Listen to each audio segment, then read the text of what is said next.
Sem o Espírito, né? Então, a Ele seja dada a honra de toda a glória. Amém.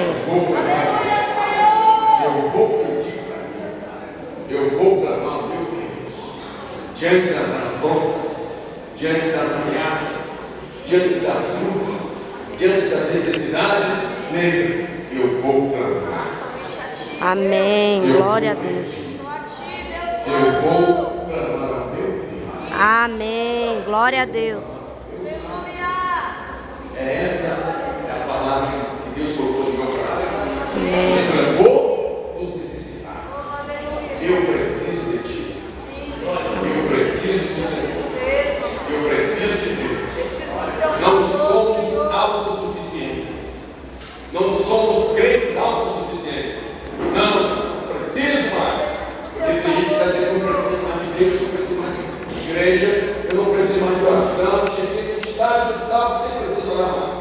Só basta eu fazer assim, tá, Deus me responde. Tem gente que está dizendo que é tão bom que eu não preciso orar mais, eu não preciso da Bíblia, eu não preciso mais buscar. Só basta eu pensar que Deus já me responde. Nós precisamos clamar. Todos eu clamo. Clamo ao Senhor. Clame a Deus. Clame, fale das suas necessidades. E Ele vai te ouvir. Amém. Nunca vi, conforme você entrando aqui comigo, parece que da Cassiane, sobre oração. Né? Sobre oração. Fala, nunca vi uma oração sem resposta. Nunca vi. Crente que ora com fé, clama a Deus sem resposta. Deus te dá a resposta. Amém. Deus vai te dar a resposta. Glória a Deus. Amém. Amém. Glória a Deus.